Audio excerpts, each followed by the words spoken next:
Hi everyone, the case building time is over.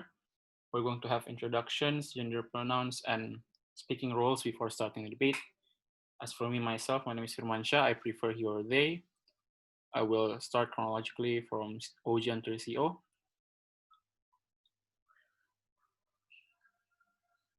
OG, Rivera speaking first, she or her. Satrio as second speaker, I think it's he and they.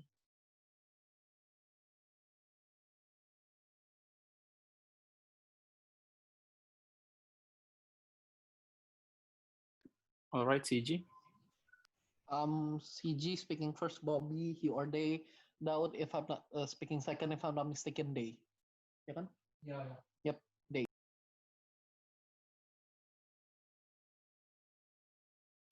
CO.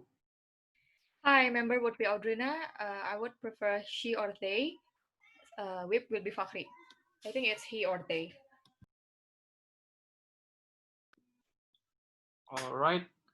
Before starting the debate, several reminders. First of all, please be aware of your times because I will not remind you. And after 7:20, I will write any more substantive matter. Secondly, the committee heavily encouraged to turn on video, but if your internet connection is unstable, it's okay to turn it off. As for me, I'm sorry I cannot turn it on because my internet connection for the past few hours have been pretty unstable.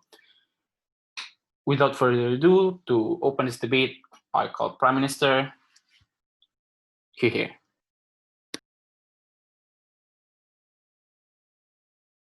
Okay. Let me set my timer. Okay, so I'm gonna start my speech in 3, 2, 1. Um, Members of the panel, uh, since the pandemic started, there has been an over glorification about staying productive amidst the pandemic. We think that in the first 1 or 2 weeks, or perhaps even in the first month of this glorification, it worked because that was the beginning of the pandemic. People had no idea when the pandemic would end, and people had no idea the extent of this pandemic in the beginning, right? So people started this campaign of staying productive, creating new, accepting new challenges during the pandemic, learning new skills, learning new languages, and doing things that will keep you quote unquote productive. We think that in the long run, after we have been able to assess the benefits and the cons of this ultimately has become a very negative thing to promote. We think that in the end it hurts the people because in the end that people cannot take care of themselves during the pandemic and they still have this pressure to stay productive. So we reject this notion. We regret this glorification or the romanticization of the staying productive. um, so what is generally the so why do we think that this is harmful? I'm going to talk about two things. Number one, it is harmful because it neglects the problems that exist during the pandemic amongst the people. The second part I'm going to talk about is that it creates a mismatched solution towards the pandemic when it comes to what is needed to survive this pandemic. And lastly, I'm going to talk Clarification. about what we need during the pandemic and why that alternative is better. Did someone POI? Yeah. Yeah, sure. I'll take one. What will be the alternative narrative on your side? I think it's about promoting relaxation. It's about promoting taking your time with it. It's about hashtag it's okay to not be okay. It's about human connection, building things that will eventually just be about you. And you do not need to learn new skills. You do not need to be overproductive. You do not need to learn new things during this pandemic. So that is the alternative. So okay, why does this harm the people and why does this neglect the problems? What are the problems that exist in the pandemic? We think that this pandemic creates a lot of uncertainties and it is very anxiety inducing. How is that so? because nobody, even the scientists, have any idea to what extent can this consume in terms of human lives that are consumed by this pandemic, right? Nobody has no idea when this will be over. We are still uncertain about when the vaccine will be ready. Is it going to be ready? When can we distribute the vaccines? And so many other questions that are asked about this pandemic unanswered, right? So it creates a lot of anxieties and uncertainties amongst the people. How does staying productive create a negative harm towards the people? Because people are just going to neglect those problems, because when there are uncertainties in the world, it transfers to the people, to the individuals, to the mental health of the people, right? It creates this symptom, this collective depression symptoms, right? Because then people are not certain, they're not sure what to do, and therefore some of the symptoms of those depressions are, when people don't want to do anything because they can't do anything, because they are not certain about what their day is going to look like. They don't know what's going to happen this day, therefore they cannot do anything. They cannot function the way they used to be able to function before the pandemic. What this staying productive means is that it's very counterintuitive to what their mental health is needing them to do, right? That means that the people are neglecting their needs. Number one, we think that this is a problem because number one, people are not trained to know their boundaries. Even before the pandemic, most likely people don't know their boundaries when they need to recharge, when they need to sleep, when they need to relax, when they need to stay away from social activities. But secondly, even when they do know their boundaries and they know that they need to take time to themselves, they feel pressure to stay productive, right? They feel the pressure to keep learning new things, to sign up on Coursera, to learn new languages on Duolingo or things like that. So ultimately, they're forced to neglect their needs that are essential to them. The second reason why it hurts the people, because then there is a mismatch of the necessary solutions to this, right? Because we think that during a pandemic where you don't know the end of it, you need endurance over the intensity of your productiveness, right? What that means is that instead of being ultra productive at work, like taking charge of meetings, you need more and more endurance because you don't know when this will end. That means it's taking time to yourself, minimum, perhaps you just need to do the bare minimum of work, but you can make sure that your productiveness is stable throughout the pandemic, right? Because you cannot be exhausted before the pandemic is over. What the staying productive message means is that people tend to exhaust themselves too fast. Within the first or 2 months, people are reporting their burnout from the long hours at work, from the over expectations over what they need to do during the pandemic. So ultimately, this is not what we need during the pandemic. It will only exhaust ourselves before the pandemic is over. That is a bad idea. So what is the alternative, right? When we don't expect people to stay productive, when we actually tell them it's okay for you to just stay in bed when you do feel the need to stay in bed, is that it creates a better stress control, because now people are know that they shouldn't expect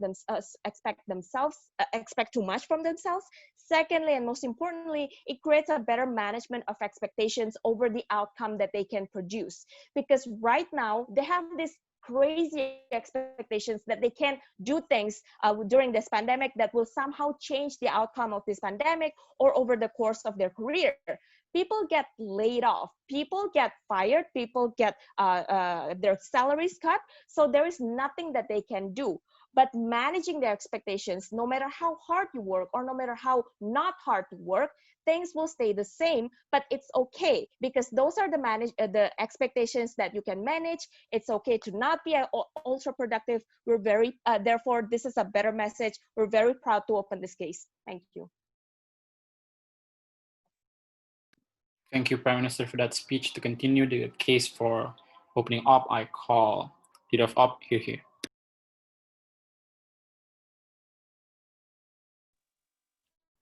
Test. Am I audible? Yes. Yep, audible. All right, excellent. Starting my speech in 3, 2, 1. Opening opposition believes that the romanticization of staying productive is not only good, but to some extent, it's also necessary for us to be able to survive in this crazy pandemic. So, a couple of important clarifications to make before moving on to my proper substantive. Firstly, what we mean by romanticization is basically telling people that it's okay to try to resume their life no matter how small, right? The glorification that we're talking about here is basically trying to make it as ubiquitous as possible, making it prevalent in many parts of your life. For example, people sharing stories on social media about the result of their cooking or for the result of the projects that they have done during this pandemic, friends encouraging their peers to do the same thing, etc., etc. All right, so what is also important to clarify here is that staying productive does not necessarily mean overwork, meaning that it's basically about doing something that fills your time instead of just rebahan and doing nothing, ladies and gentlemen. There's going to be two major arguments that I'm going to bring forward in today's debate. Firstly, our romanticization provides a sense of normalcy and comfort, and why we think that it's necessary to provide. And second, how romanticization is a gateway to redefine happiness in these crazy times, which we also think is particularly critical. Most of those material would directly clash with the urgency and the case that the Prime Minister has come up with, but I have one independent rebuttal that does not fit into that. So the basic harm that we heard from Prime Minister is that pressure is bad because individuals are going to neglect their own needs. I'm going to have two key responses to this. First of all, we don't think that individuals are going to be pressured to the point that they forget about their personal needs, because their personal capacity will also make sure that you prioritize your primary needs first. For example, making sure that you save your money for supplies and groceries instead of taking expensive courses and all of these kinds of things, right?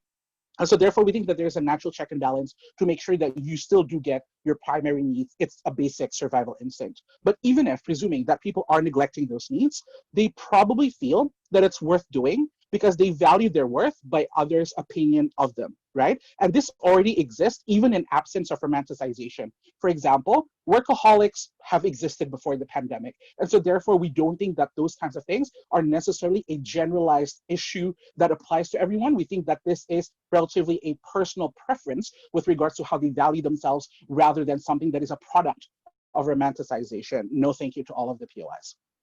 First, argumentation, how we think that romanticization provides a sense of normalcy and comfort. So right now, things are changing and it's uncertain, and every single day, we always have new information. Every time that we try to adapt, something new appears. For example, initially people said that you just need to wash your hands with soap because hand sanitizers aren't effective. But then again, people say it is effective to kill the virus. There has been lots of debates with regards of using masks, whether or not it's necessarily effective to prevent, droplets from entering into your body. There's debates about whether or not rapid tests is good or not. The flow of information, the policies, the back and forth, the government incapabilities, these are overwhelming for any individual to process, and it results into people having emotional fatigue and cognitive dissonance of trying to reconcile all the chaos and all of the ever-changing circumstance around them. And that's what we feel that it's very exhausting for people to have. And so that's why we think that it's important then for society to have some sort of a coping mechanism. Now, being productive provides you two critical benefits. Firstly, it provides you a sense of control, that you still have parts of your old life that you can cling on to, that you still have agency and that you have choice. The worst part of this pandemic, obviously not worse than death, but the next part is you're feeling trapped and helpless, as if you have no capacity whatsoever and that you are basically only a victim and that you have no other identity beyond that. We think that it's important for people to have that sense of control. But the second part is on the important point of reclamation, because we believe that it's important for people to refuse to let this pandemic define themselves, that it's easy to get trapped in a very nihilistic mindset that everything is going to shit and things are never going to be better. And so that's why we need a counterbalance. Now, we believe that by providing this romanticization, it allows people the concepts of coping mechanism, and we think that is good for their mental health. As someone who is suffering from anxiety, me knowing that I can still coach my Atmajaya kids grants me great comfort that, despite the fact that everything is changing around me, there is one permanent constant that I can cling on to despite the hurricane that is happening around me. The whole point of anxiety is not knowing what will happen next, is the terror of anticipation that is going to happen to you, knowing when the other shoe will drop. Having that comfort of predictability, of you being able to take charge of the smallest thing in your life is very, very important for people to be able to have a good mental health. And so that's why we think that this argument is critical. Moving on to my second argument, how we think that it provides a gateway to redefine happiness. So right now, because of the pandemic, so much access to happiness are very limited. People no longer can jog in public spaces. You can no longer hang out in cafes. You cannot travel, etc., etc. So we believe that it's important then to remind people that despite of those physical limitations, you can still able to access happiness even when you are in this like dire circumstance. Because the definition of being productive that happens in romanticization is you doing something with an end outcome that you can be proud of. And so therefore you redefine it into a very wide range. It's not just working, it's not just, you submitting translations or making money, but it helps to get other things that people seen as trivial before into something that is regular. For example, baking, cooking, sewing. No, thank you. It's already 6. Sewing, making macrame, decorate room, home renovation. Take a look here in my room where I have like 5 plants that I currently are taking care of because of this pandemic. This is important because firstly, we don't think that this is pressure because people have options now on what they think can be a good coping mechanism. But the element of romanticization is important because now these things have meaning. If you don't have romanticization, me looking after plant will make me look like a very crazy person that has no friends. But now it is something that is seen as meaningful and people can opt into that. And we think that when it comes to coping mechanism, people there's no set way of definition on how you do this. So that's why redefining it to a wide spectrum allows people to do trial and error on what's good for them. Initially, I tried cooking, and then I redecorated my room into this fabulous room, and then I took care of plants, and now I'm debating. So these are all the examples of how productivity is critical for you to be able to survive in these crazy times. For all of those reasons, we're incredibly proud to oppose the motion. Thank you, LO, for that speech. To continue the case for opening Gov, I call Deputy Prime Minister here.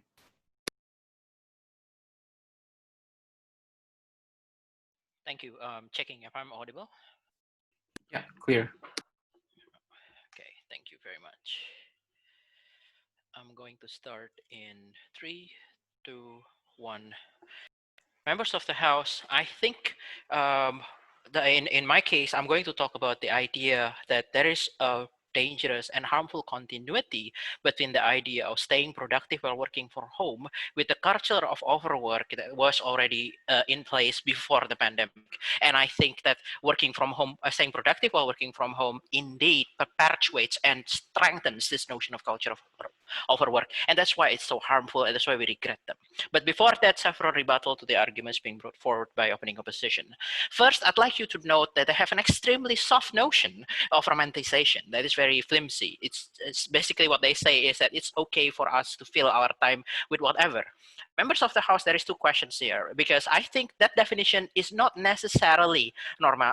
It's not necessarily about productivity, but it's more about coping in general. The difference between productivity and coping is the idea of you creating value to yourself, creating value to the company, actually creating value to the society in this regard, which is quite different from romanticization. Secondly, also they are arguing again on very soft notion of romanticization, in which that romanticization is not going to pressure people. But why, if romanticization does not change the incentive structure of individuals, why would we care about romanticization in this debate at all, right?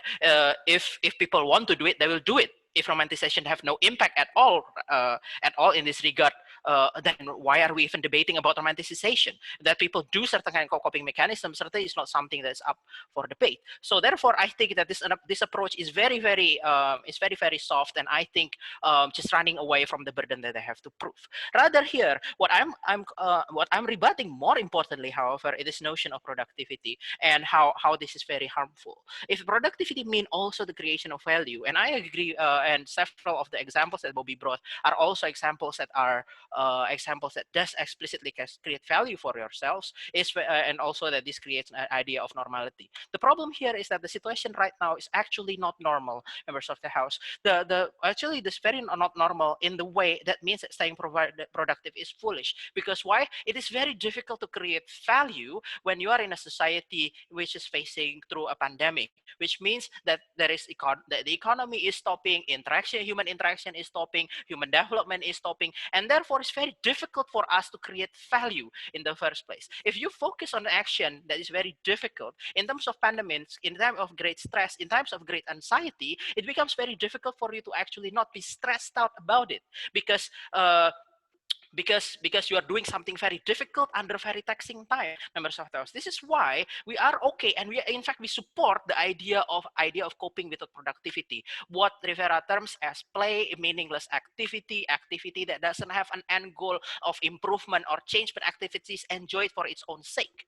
Reading a book, for example, doesn't require an achievement that I have completed X, Y, Z, or at least you don't need them if you don't set or explicitly their goals, for example. So for example, so on this kind of coping without productivity, this is important because it's important and plausible, because it does create additional burden for you to creating a value either to yourself, to other people, or to the society, members of the House. And I think therefore I also disagree with Bobby's assertion that we have to restore normality based on every other option. Rather, this normality must view this world in a different way and then adapt to that. Our preferences should be adapted to the notion that creating value is very, very difficult in this world right now. Therefore, it's not enough for them to say that this is something that is normal, because normality can be achieved other ways as long it doesn't create creation of value. And this is actually ways of more healthier, precisely because creating value is very difficult in this world.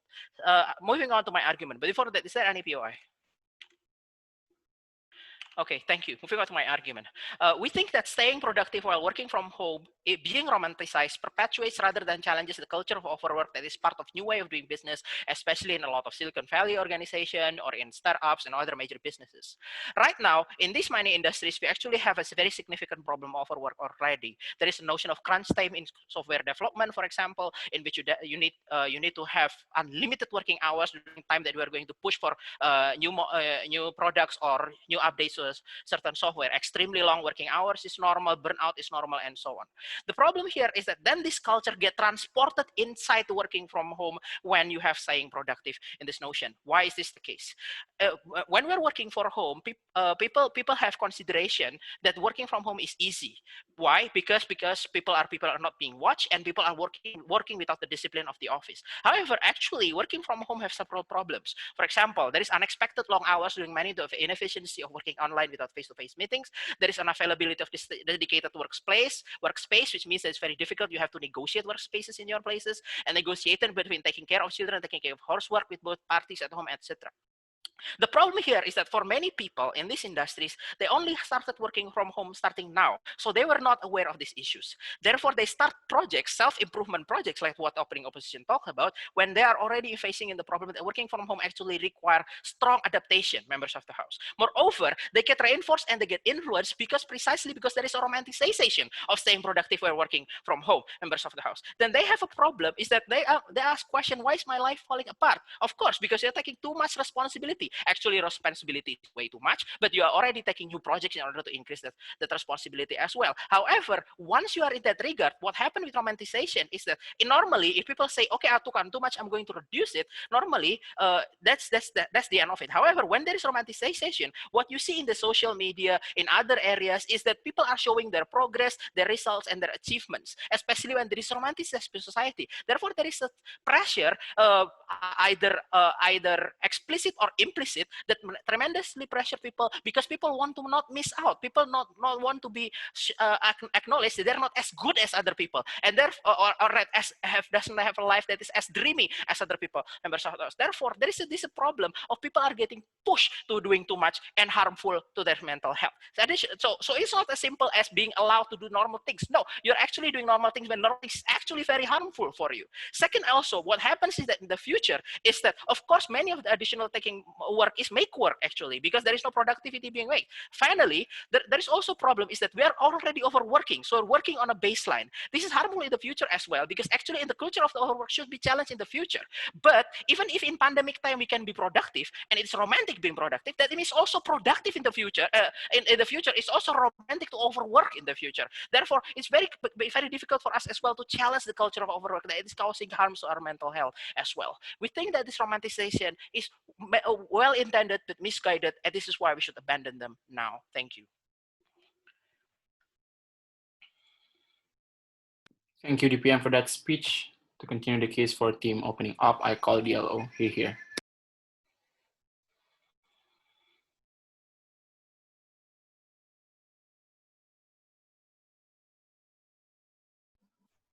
Wait a second.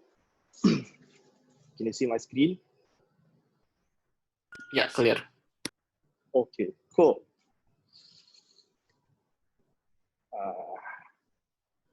Wait, yeah, let me set up the timekeeping.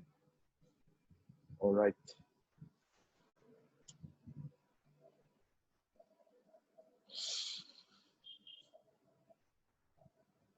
Okay.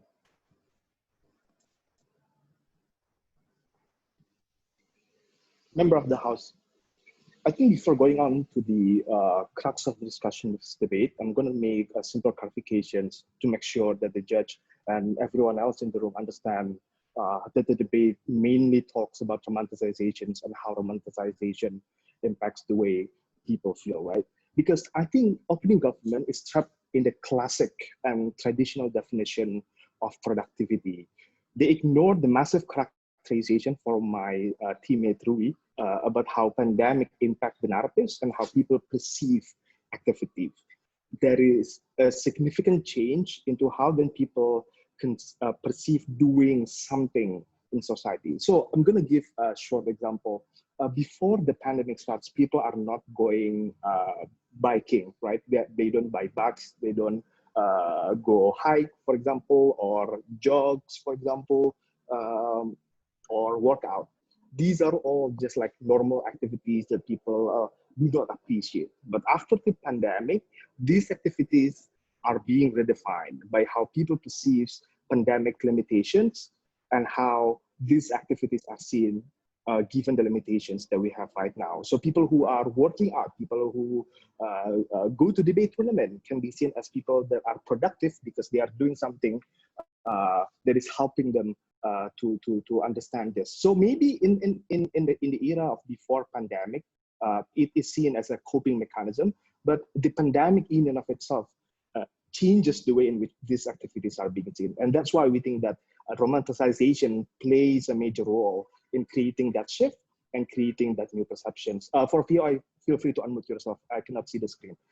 Secondly, this is POI? not about, no, thank you.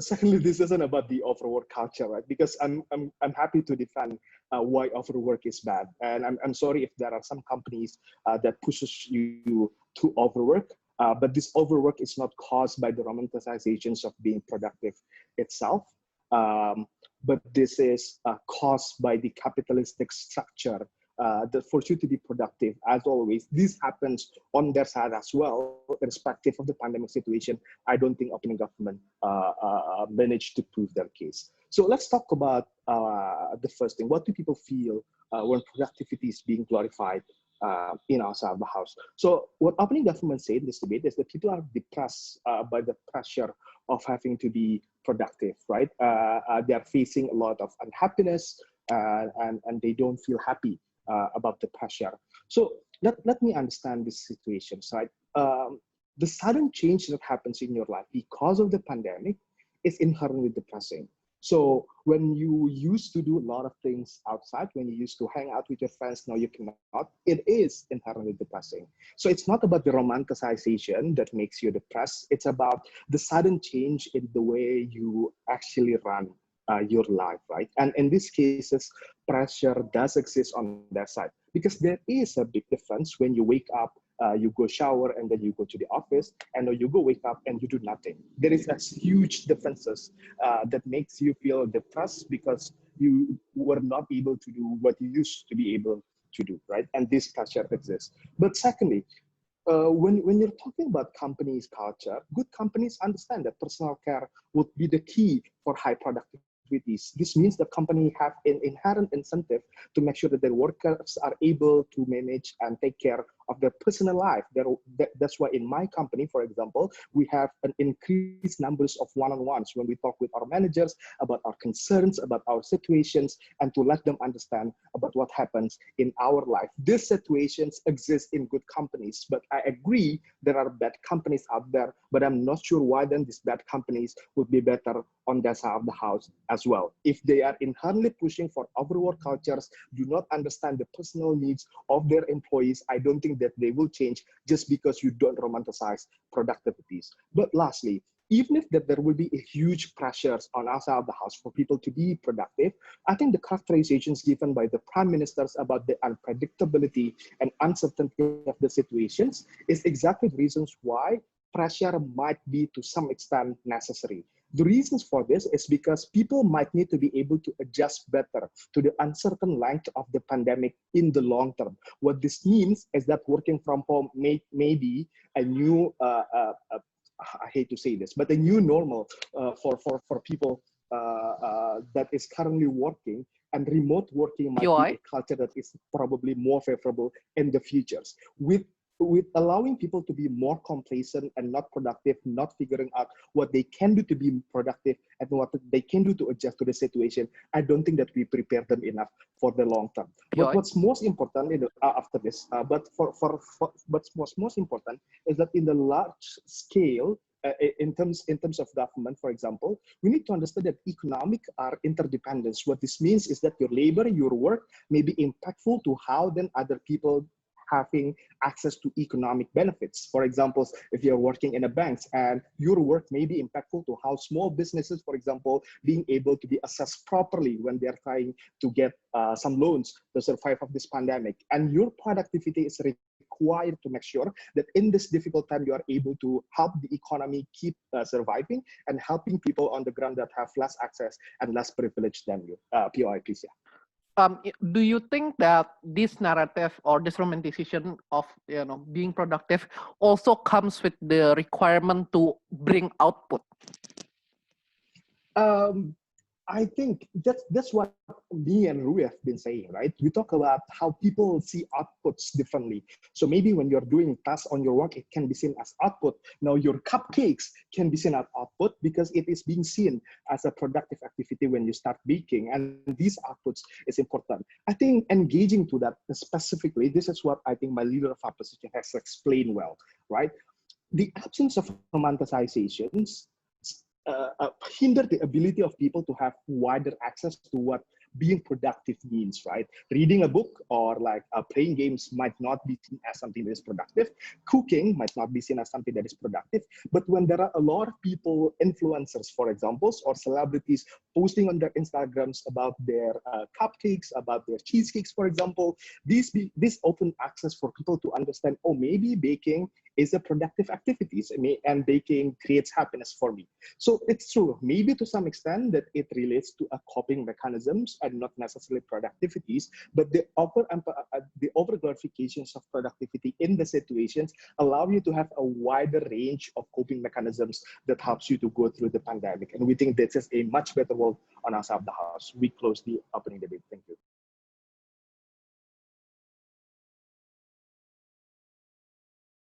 Thank you, Diallo, for that speech. To continue the closing half of the debate, I call member of government here. I want to go to washroom just for 1 minute. Thank you so much. All right.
Hi, I'm back. Thank you so much.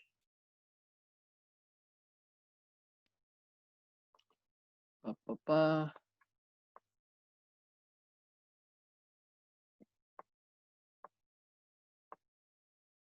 All right.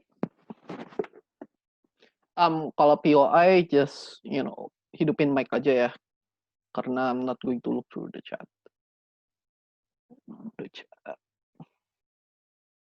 Speech start in 4, 3, 2, 1. I think one of the saddest things about George Floyd deaths is that when it was circulated that he was apprehended because he stole a cigar, or if I'm not mistaken, something from a grocery store, people say it is justified for him to be treated like that, right? Especially people in Indonesia who doesn't really understand about the BLM movement. And this is exactly what happens when we romanticize overworking. We say and we dismiss the externalities that the individual has that requires them to do crime, that requires them to do this thing. We reduce the political capital that tries to understand individual situation in which they are not able to access the ability to be overly productive. Because opening opposition benefit can only work when one thing happens, when literally everyone in the world has the ability to access the capacity to be productive, when most likely in this type of scenario, not a lot of individuals are able to do so, right? We're okay with individual being productive in a pandemic, but we don't want it to be romanticized to the extent that it would be a standard. And don't come here causing opposition and saying that it's not going to be a standard. Romanticization means that it is what is good and it is what is expected to do during this types of issue. OG and CJ is going to come in and talks because opening debate only talks about minor issue and their benefit is not that huge. It exists in a minor and micro level, right? Under side closing government, we're going to bring a benefit that is much more major in terms of changes in political capital, right? Secondly, OGNO is in a tug of war of value and meaning, right? They never talk about how those things are considered to be meaningful in the first place. They only talk about A is meaningful and B is meaningful. We're going to break that deadlock at the end of the day. So you're just going to talk about two things. Firstly, mental health and empathy. Secondly, political capital. Now, let's tackle what OG says when they talk about normalcy and comfort and such, right? I think Kasatrio brings a very interesting question in which how value is created, right? But he only says that value is not needed in the current status quo. That's odd because in life you would always need value in order to feel happiness, in order to not go through the deep nihilistic, deep hole that OO is very scared about, right? We're going to tell you why their value is not harm. Because notice that OO value is created by the elite to ensure that you can work and becomes the oil in the cog that is the capitalistic structure, so that you are always to be protected and able to make them rich and etc. Right? So it's not something that personal like OO says when you can create your own means of happiness. Because guess what? Humans are inherent comparative being, right? And this happens not because humans are humans are a comparative being, and this happens not because they are inherently a comparative being, but this happens because the romanticization of being overproductive, right? We say being productive is not inherently valuable. Those value comes because of the elites and because society says and romanticize the idea of being productive and etc. Right? When we regret it, the paradigm shift. It no longer becomes beneficial and valuable, but now change and change to, for example, existing and vibing is already enough of a value, right? So opposition is defined why when the paradigm shift, when we do not see productivity as something that is that valuable anymore, then it will be changed. They cannot simply tell you that it is valuable because it is. When it changes and the paradigm shifts, it's definitely going to change, right? Okay, we're going to talk about how it reduces the choices that individual has. But before that, yeah, sure. Sorry, how can the narrative change with the people being exposed to a different kind of activities that can produce outputs and redefining what an output means? I'm not sure why redefining an output is our burden to that extent. I'm just we regret it. We no longer expect other individuals to always be productive, and we no longer say that it is something that needs to be always that valuable. So yeah. Okay, let's talk about how it reduces the choices that the individual has. That's just the case, right? It only works if every single individual in the world are able to be productive. But guess what? Not everyone are able to be productive during this particular time, right? There are those who are in deep and in a deep, weaker mental states that are not able to fight or are not able to be productive during this type of situation. There are those individuals who doesn't have the capital to access the internet, for example, to access gadgets that are able to make them study all the times and etc. Right? Those children who have to go through rivers just to study and etc. Right? So under our side, right, knowing the fact that a lot of individuals are able to access the capability to be productive, when it becomes a standard and those individuals doesn't have this, doesn't are not able to fulfill that particular standard, obviously, and doesn't have the mental capacity to fulfill all of that standard, obviously they're going to be obsolete. Obviously, they're going to feel bad about themselves. Obviously, they're going to be blamed for all the things that happens in their life, and etc. All right. Under CG, what we're going to give you is that we're going to give you more time and more choices. Right. We're going to let you vibe, and you're not going to be judged for that. Even more, we're going to give individual time to reevaluate their life. Right. Because notice that under their side, when you work and become productive, you do it out of the pressure to do so, and you do it because society demands you to do so. Right now, during this particular time, you're going to have a buffer time. You're going to reconsider, for example, whether or not your work is something that's beneficial to you, for example, reevaluating the choices that you've made in your life, and taking a break is something that we encourage because it leads to a more informed decision, and it leads to a decision that made out of their own self-determination, as opposed to being pressured out of getting capitals and etc. I regret going to banks because I have to get money, and I feel like I have to get it money at the end of the day. Okay, here's what's happening under OG, right? When we romanticize under CG, when we romanticize and create productive as a standard and etc. No, thank you. We're saying that it is your fault that you are jobless. It is your fault that you stole cigar from the convenience store. Hence, it's okay for you to be shut down. Why is this the case, right? The way that this narrative is promoted and the way this it is romanticized is by saying that there's always a way for you to be productive. Online meeting, creating businesses, cooking, and etc. Right? It ensures that you don't have a reason to not be productive at the end of the day. When you have a reason, things such as poverty, things such as not having gadgets or privileges at the end of the day, right?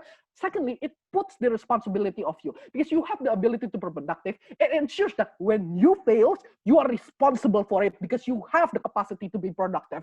Thirdly, it promotes itself in a sense of selflessness, right? Where you made sacrifice for the economy, when not everyone has the ability or the capacity to be selfless during this time, to sacrifice their life for the sake of the economy, I guess, right? Why is it that this becomes a standard, it becomes short? Because this reduces political capital, because when you say that you are responsible for your own output, as opposed to the dozens of externalities that exist, it becomes okay to say and blame those living in poverty because of their situation. Because guess what? You're just not being productive enough, guys. You're just not doing it as great as other individual. What we're talking about is those individuals who are kept up by their landlord and justified to do so because they don't have capital when they're fired, for example. The impact becomes government can get away with not providing basic goods, right? Because they can say that, well, you can be productive and now you're jobless, right? So it's your fault for you to do so at the end of the day, right? So what do you have under side closing government? A, you're going to have justification for political capital to exist, to criticize everything that exists in the current status quo, to say that it's not my fault that I'm living in poverty, but it's the system fault. But secondly, we are the team that humanizes the idea of not being productive, humanizes the idea of you just vibing and you just, accepting who you are and not being able to be productive. And that's okay. Very proud to propose.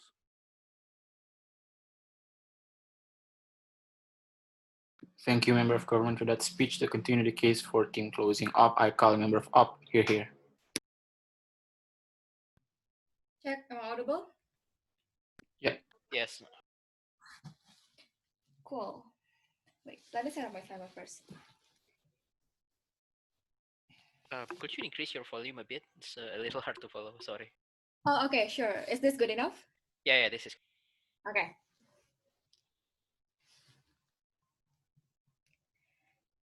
I think the opening debate forgot about one thing. That is, what allows you to actually work at home right now? We think that it is the romanticization that results into people realizing that it is possible for you to work at home. This is why companies and countries are currently emphasizing on people to work at home, exactly because they think that it is possible. This is what closing opposition's argument is about. We are going to explain why is it that this narrative is the prerequisite for all the benefits that all teams in this debate have, and we're going to be above the deadlocks that the opening debate has talked about what people will feel, what kind of impact that people will have, because those are so many things that could impact one's individual decision. Maybe they have workaholic tendency, maybe they have friends that they want to talk about and they want to be productive. I mean, there's just so much things, right? So we agree with the case direction of closing government. However, the problem with government benches in general is they're arguing against capitalism in general.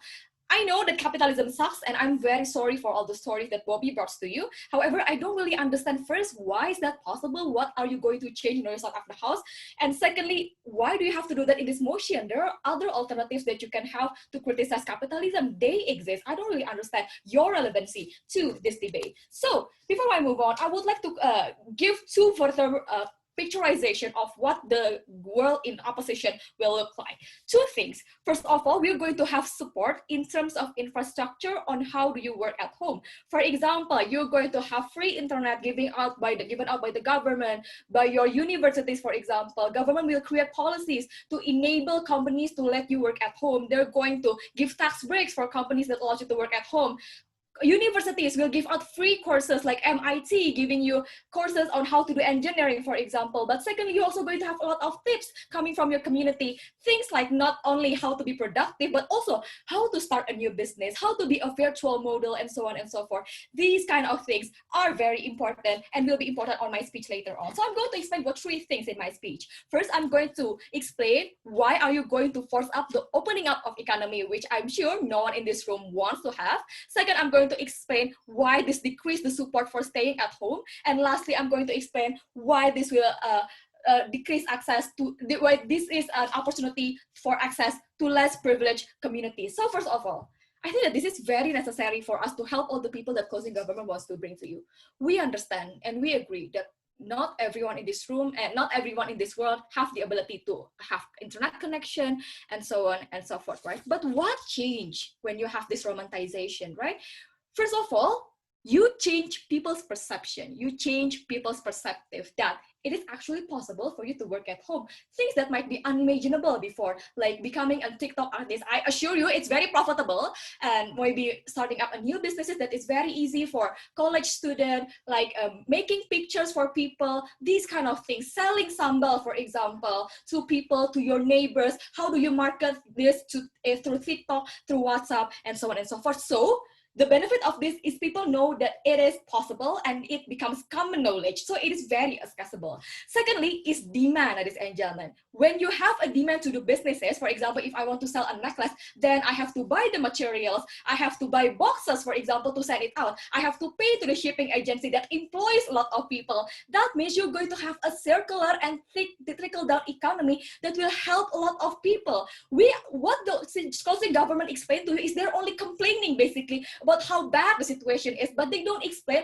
how are you going to improve the status quo. And this is the exclusive contribution coming from closing opposition, right? That's Through fine, ma'am. the benefits. So basically, we have also to further dissect the demography that we're talking about, right?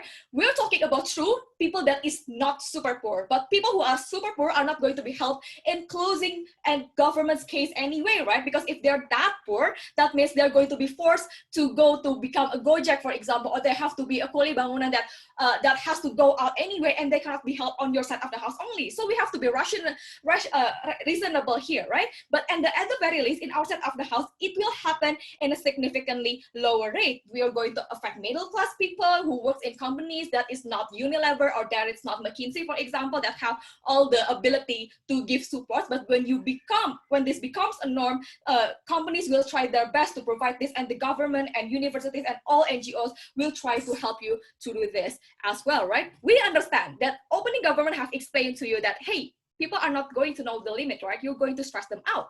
Well, that's a very convenient characterization, right, coming from opening government. On their first prime minister, they argue that people are rational, and then secondly, they in the deputy prime minister, they argue that people are not rational. They want to be workaholic. But what about the other extreme? What about people who don't want to work? You're going to lose all of them here because of the lack of access for support and so on and so forth. Secondly, access to less privileged community. Secondly, is you're going to decrease the support for staying at home, which is the prerequisite for all the arguments coming from everyone in this debate. Why?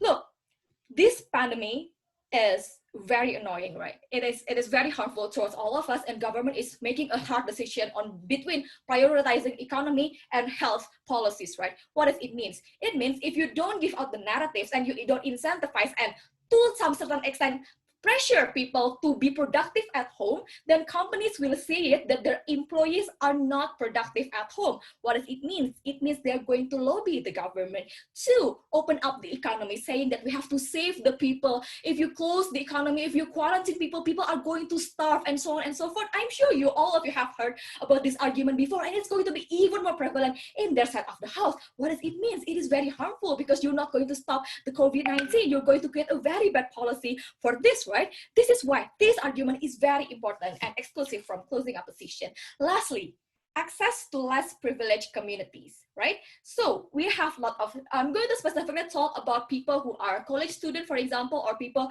who wants to be productive by improving themselves, not only college student, but also maybe youngsters who want to learn about graphic design and so on and so forth. You're going to have a lot of supports from MIT, from Coursera, that is all free, right? Why is this good? This lessen the gap between the privileged and unprivileged society. Let's take a look at debating, for example. We see a lot of diversity right now. We see people coming from Sulawesi, coming from Makassar, who once cannot afford to go to Java and attend good competition. Now they're being exposed to good judges, that is very prominent in the national level. They're going to be exposed to a lot of ideas, thus lessening their gaps with privileged institution in Java, for example, right? This can also, the benefit for this can also extend even further after the pandemic, right? You're going to meet a lot of people, networking, you're going to be exposed, and these are benefits that can only be achieved when everyone wants to be productive, when everyone tries their best to always fill their time with something meaningful, when you have a lot of debating competition. We think that this is a world that we're fighting for. We're so proud to oppose. Thank you, Member of Up, for that speech. To conclude the case for closing Gov, I call Government Whip here.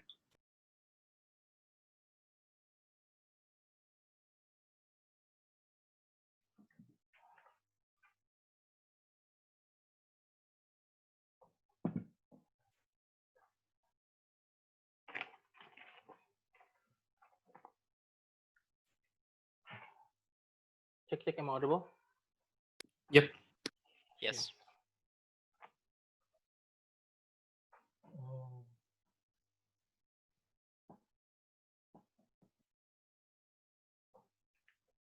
Okay. My speech will start in 3, 2, 1. In my substantive, I will start with kick CG, kick OO, and last kick CO, kick OO, and lastly going to kick OG in this debate. Let's start with closing opposition. Closing opposition bring an argument that's very inexplosive in any other way, because an argument only talk about, oh, because you have this pandemic and because people stay productive, you invent new technology that can make people meet through Zoom, for example. Hello, this technology already exists since the very beginning. Before, it's just been capitalized more during this pandemic time. I don't see that why having invention is exclusive just because you want to make people productive, because the basic idea of ideology of researchers, of inventors, they will always try to find something new because their value of themselves is relied on creating something new. This is able to work the case inventor. I don't see that why the case is very explosive. Moreover, they're talking about how under their side of the house it will make government will have more incentive to help individuals and yada yada yada. Notice all of their idea about having a closing gap between the underprivileged and privileged people only able to exist if they can prove to you that the government will always have capacity to fulfill every demand during this pandemic. The fact in the status quo in Indonesia, there's so many students in the rural area in NTT, for example, still unable to have an access to internet. And what government do if they do nothing but they give their money to endorse like influencer to stay people to make it. Come on, let's keep working, for example. I think this is a very silly idea because I don't see that why their proposal will directly translate to the capacity of government to do that. Exactly because of that, closing government is the only thing that accept the reality that sometimes you cannot achieve anything. Sometimes government probably cannot provide you anything. That is the reason why we should not put the responsibility to an individual, because under their side of the house, when individuals are able to being productive, they will mostly blame themselves. We don't think it's something that we want. But moreover, they also say that, oh, the idea of romanticization is allow you to have more method to working from home.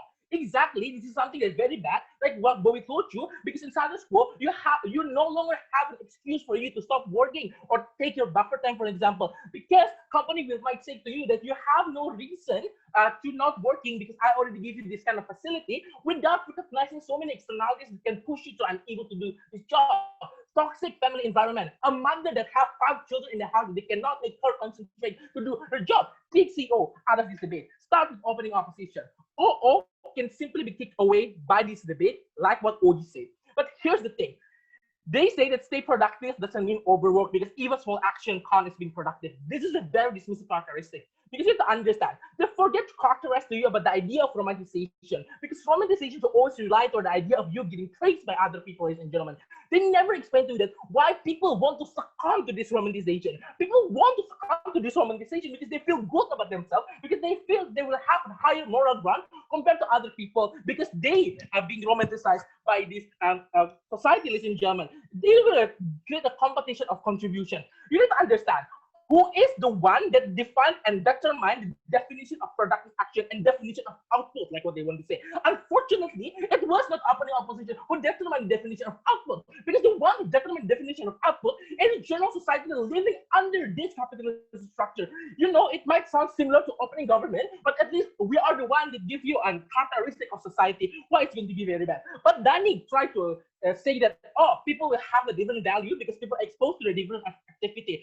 Even if you're exposed to a different activity, your value is still going to be the same because the standard exists. Because even if you have a different activity, but the outcome of that activity will always have a standard. For example, even if you do a job as a lawyer or even do a job as an artist, even if it's 2 different activities, people will value you by the same standard, which is standard of output, whether or not your job is able to give a contribution toward your society. So the value is not going to be that different. But moreover, under our side of the house, for real position, no thank you, I'm not going to take any POI. Talk about how offer work is already exists. Yeah, we agree with that. But at least on the other side of the house, we have a buffer time to skip and get outside this toxic and deathful cycle of overworking. Because at least we say that, people will say that, it's okay for me to do not do my job because it is a pandemic. Think, for example, the most likely to give you buffer time to reconsider your decision in your life, ladies and gentlemen. This is an exclusive benefit and explanation coming from government.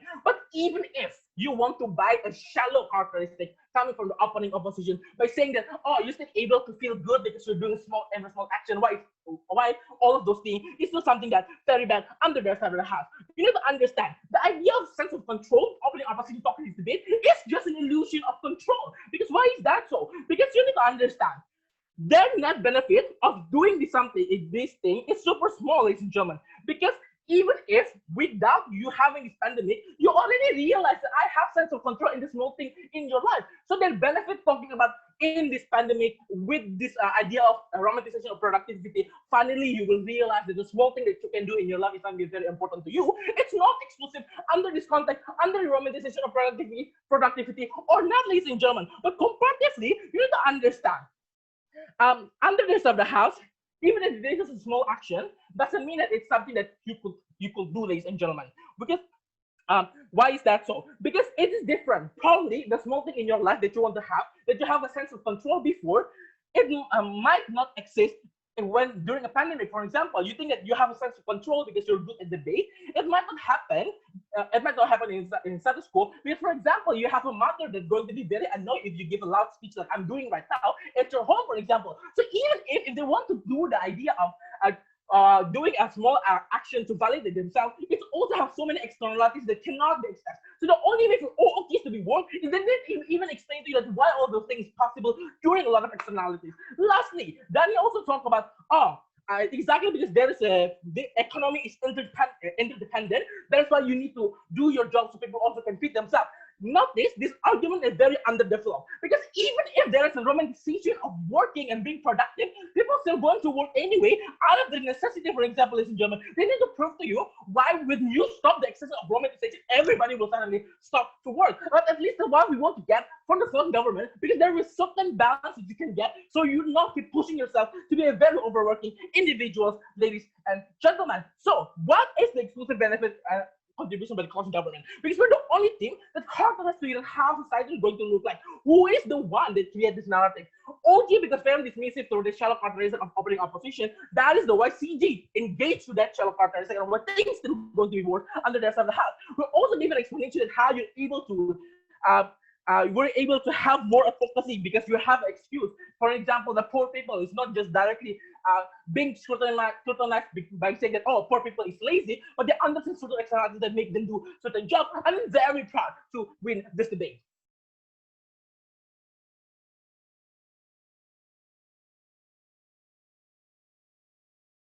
Thank you, Government Whip, for that speech. To conclude the case for team closing up and the debate as a whole, I call up Whip here.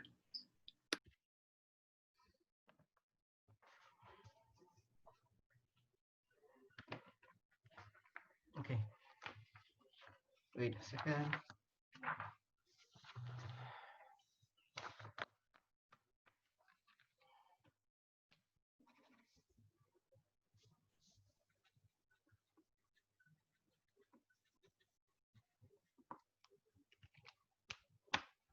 Okay.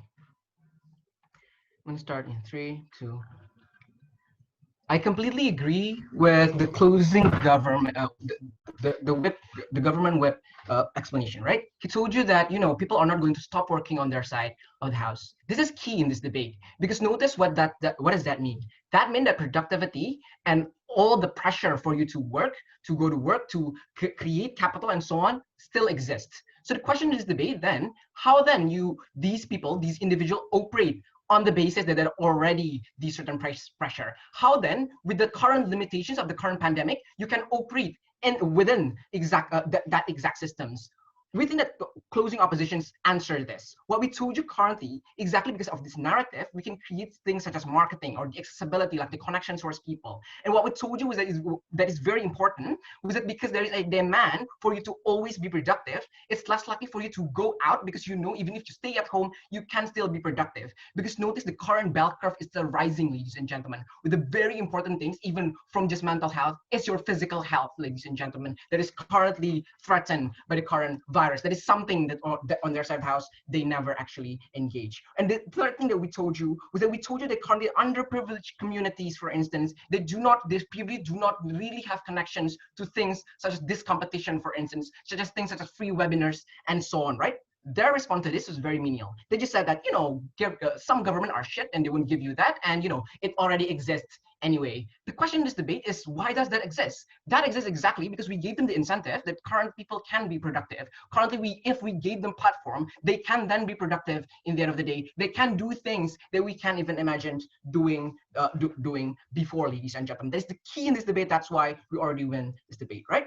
In my speech, I'm going to talk about 2 things. First, I'm going to break that up, talking about the mental issues or like coping with the situations in the opening debate. Secondly, I'm going to talk about closing government, about how you're going to blame these people and so on, right? First, let's talk about the coping situations, and let's break this deadlock. Opening government told you that, you know, there's going to be expectations and responsibility and people are burning out. While opening opposition told you that, you know, with coping, you get value and so on. Notice that the key in their argument was to say that because the systems of working from home cause that you are, you know, overwork, you don't have good time managements and so on. Exactly, then the question becomes, how then you create a platform, for instance, or how then you better the systems? How do you incentivize these companies that are bad? Because opening opposition's response to this was very menial, was just to say, you know, there are good company, there are bad company, we can't do anything. What we told you is that you can actually do something the moment there is incentive that your people can be productive, and you don't necessarily have to, you know, force them into it. You can provide them with something, right? But secondly, right, what we told you on our side of the house, this is something that's very different from OO. We tell you that this can be inspirations towards people, because notice the people that are going to be successful in becoming productive, for instance, are always going to be rich people who are privileged, who have all the things that they have right now. But the difference with currents, if you see currently, for instance, there are exhibitions or art talking about becoming more productive in the current pandemic, for instance, such as at Kontemplasi 2020. I know this is necessarily recorded, so I'm going to promote it. But necessarily, there's these kind of inspirations that are currently out there for people to consume in the end of the day. But what does this prove to you? This proves to you that even if these are the people that cannot change, just like how the closing government and the opening government tell you, we think that most likely they're going to have a downward spiral mental in the end of the day. Why? Because the moment you're depressed and you're being told that you cannot do anything in these current conditions, you just have to stay put, you can't really do anything. So that's the moment where you go down that spiral, where you don't have any hope anymore, ladies and gentlemen. That's why mental health is most likely going to be far worse on their side of the house. Secondly, right, let's talk about CG and what and about how this is going to blame people and how they're going to humanize not being productive or whatsoever. First, right, they say that not everyone can not everyone can actually be productive, and you're blaming these most vulnerable people. But notice that capitalizations in general cause this, right? It's not necessarily this narrative that actually that actually caused this. So ultimately, they fall into the same problem as the opening government. That is to say that if they are stressed, they have to take time. So the question then becomes, how do we help these certain individual? What we told you is that first, you will get accessibility, even though they say there's going to be no gadget or whatsoever. We think by using this narrative, exactly why subsidies towards quota exist, ladies and gentlemen, because it's unreasonable for you if your people inside of university is using IndiHome, for instance, and their internet is very bad, you're going to blame them for it. Most likely, you're going to give them subsidy because they have something to offer to you. Exactly why this logic applies in this case. Most likely, you're going to get more help on our side of the house. That's why accessibility is going to be far better. But secondly, opportunity, ladies and gentlemen. Notice currently there are so many free webinars, ladies and gentlemen, on how currently Jokowi is investing in free online courses, for instance. But most importantly, the cost for it is so much less. And this is very good for underprivileged individual, because you're most likely you don't need transportation, for instance, and there are cheaper price and a barrier to entry for you to say enter competition. For instance, if you're an architect major, going into architect competition is necessarily very expensive, because you need to make like architect models, you need to go there and so on. There's so many things to consider. There's so many expenses that you currently have, and I don't think that's necessarily just because you're poor you don't understand how to use phones, right? We think that it's very common right now. Even bapak-bapak di angkot know how to use necessarily phones and so on. They just need to learn it, and that's exactly what we gave to you in our side of the house. We incentivize them to learn these certain things that we don't think is very hard for you to learn. I think learning how to use a phone or how to use like Zoom currently is not that necessarily hard, ladies and gentlemen. That's why even currently NUDC is being held online, even though it was run by old people who necessarily don't really understand anything in the end of the day. But let's take them at their best, ladies and gentlemen. What did they tell you? They want to humanize people because that cannot be productive. But notice that if this was caused by the capitalist systems, the effect that they would have on their servers is very menial, ladies and gentlemen, because they have to take down all the structured capitalism that currently exists. So the delta of change that they create on their side of the house is necessarily not significant in this debate, and you should not care about any of their points. But let's compare this, ladies and gentlemen. If you are an underprivileged people, what happened on their side of the house is that you cannot do shit, and you're most likely going to be blamed because of the capitalist system that still exists. So not only you are going to be blamed, but you cannot do anything about your conditions. This is what's different on our side of the house. The difference is that you can do something then. There is something that poor people currently can offer to you. That's why there's a leverage that we create on our side of the house to create changes and for the better for these people. Because in this dire time in which you have such a long time in your homes, you can learn a lot of things, especially people who are uneducated. We think this is a perfect way for us to cope with the situation. Very proud to post. Thank you, Apu, for that speech. That concludes the debate as a whole. Since this is a silent round, you can leave the rooms and wait for the announcement of the committee maybe on what is the next thing should be announced in the group.